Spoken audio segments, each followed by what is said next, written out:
the down low. Meanwhile, though, Texas, that's making news because it's taking border security into its own hands. The state's military forces are building fencing along its own border to help keep communities safe because the federal government's not doing it.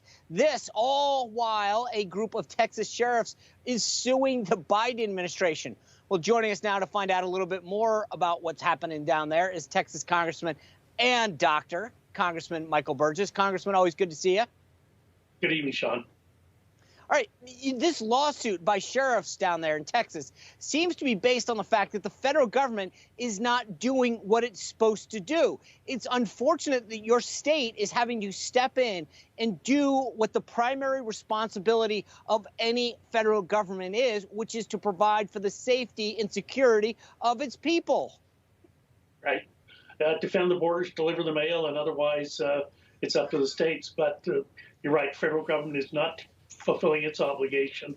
Look, as members of the Border Caucus flew along by helicopter along the Rio Grande a couple of months ago to see the status of the border wall, and it was phenomenal. You know, parts of it are built and standing, and then there are big gaps where people walked off the job when President Biden, immediately after being sworn in, said we're not doing that anymore, and literally sent people home from the job.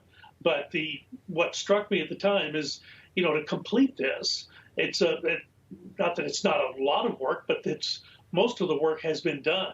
And just connecting the parts that are already built would give a substantial barrier and a substantial break to those border sheriffs and landowners along the border who right now feel like they've been abandoned. Well, Congressman, I have to.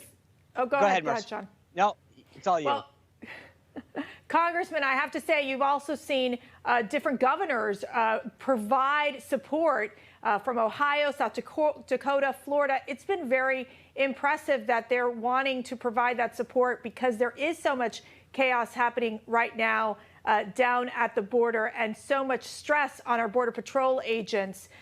Why do you think the federal government is just lacking in their support or not even wanting to address the crisis overall?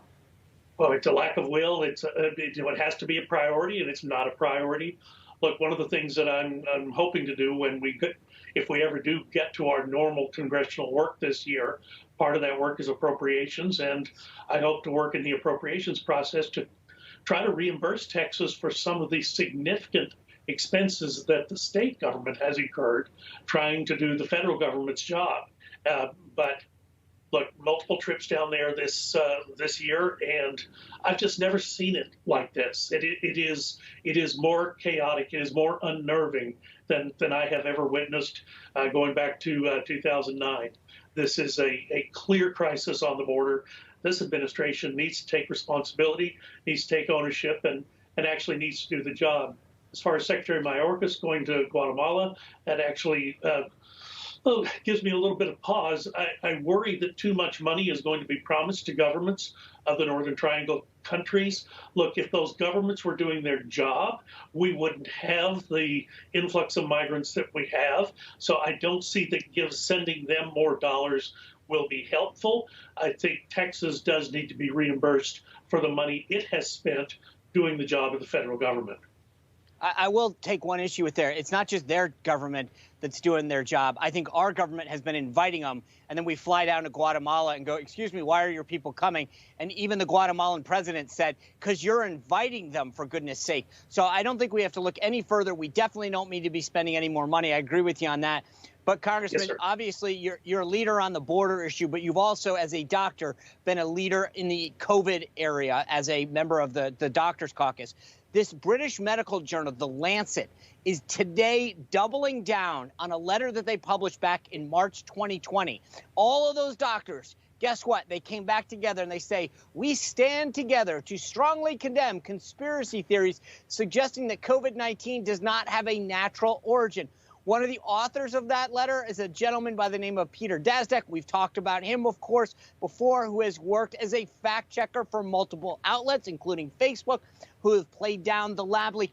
I mean, as a doctor, as a person with common sense, and someone who has watched this, these same doctors who dismissed the COVID lab leak from the beginning are now doubling down and saying, of course it's natural, without any new evidence as far as I know. Do you know anything different? No, sir, I don't. And, you know, it just reminds me of a year ago, March, when we were told that, oh, all of the evolutionary biologists who've looked at this said it was a natural occurrence. And then we find out many months later about the what's called the CGG dimer that was apparently the insertion point for that sequence that made the virus more amenable to go from human to human. This makes no sense that a publication as reputable as The Lancet would double down on this. Look, we need answers. We don't need political fights. People need to come forward with what information they have, but I don't think the credibility of Peter Daszak is something that I would put a lot of faith in right now. Me neither. Well, we appreciate your service and your work on all these important issues that we're dealing with. Congressman Burgess, thank you for joining us. Thank you.